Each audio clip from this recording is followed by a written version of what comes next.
Hey traders, TG Watkins here. Decided to keep the camera off because I got workers coming over today. They are just hammering away trying to get all the drywall done. So yeah, more house projects going on, and just got a lot of mess going on over here. Anyway, if you guys want, we always got a $7 trial for 30 days, and if you want to come over to the Moxie trading room, we got that. And then let's dive into this a little bit, and I'll show you guys a couple things. So number one, we know that this market has just been on fire, but of course, all good things got to come to an end at some point, or, what goes up must come down. And so I've been looking at this, waiting for the market to just kind of, figure out when is it going to stop going up? When is it going to take a break?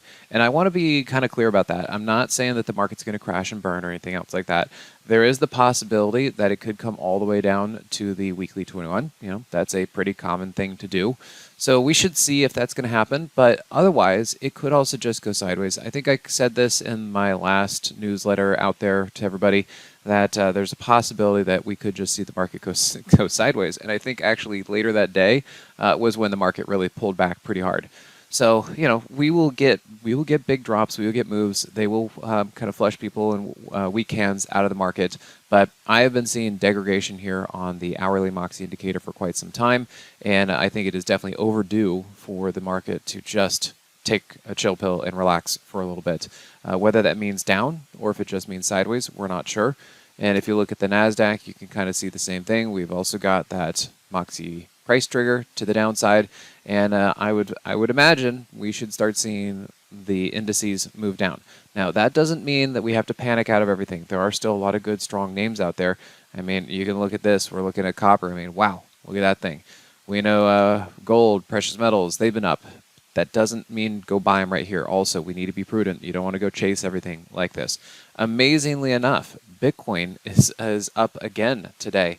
Now, we shorted this through IBIT, something like that, and we got a nice cool 10-11% right there. But after that, I've just been letting it go because I could see that this thing was going to start getting into kind of a choppy range and not give us as much. That first move is kind of that easiest one, and you can see it's been holding here and kind of up there a little bit. Now, do I think this is going to keep going up? I don't know. I'm a little hesitant to think that.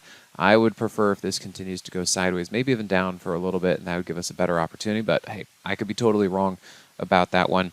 Other than that, ATMU, this is one of our better trades that we had. And you know what? It's a filter company. Talk about industrials. We nailed this thing down here, and we took off our last position up there. So what was it, 23 to 32, something around 35%, 34%? Yeah, not too shabby. And we're seeing a few other things like that doing well. Heck, we can even look at gaming is doing well. Here's RSI, and we're in here after earnings, and it continues to move up even though the market is starting to show some weakness. So yeah, there are definitely areas that are doing well, but we need to realize that the market is pretty high, and we don't want to go chase everything. So if right now is a period of time where you actually start pulling back from your trades, taking a little bit slower, even though, hey, you might miss out on a couple things, that's okay. That's how it goes. The market can't just be rip-roaring all the time unless it was 2020. This is more of a normal market environment, and we have to be respectful of when the market is really moving versus starting to pull back and get weak. And I think this is one of those times where you need to just kind of slow down, take a little bit more inventory of what you have, and look around for the other opportunities that might be setting up in the future. All right, guys. So thanks again for tuning in, and remember, always running that special, that trial, if you guys want to come in and check out the Moxie Trading Room. We have a good time in there, and we'll see you later. Thanks. Hey, TG here with Simpler Trading. Thanks for watching. If you enjoyed this video, be sure to leave a like or comment below. Also, make sure to subscribe and click that notification bell so you can stay up to date with my market analysis. Or you can join my free newsletter with the link in the description. Good trading, and I'll see you at the next video.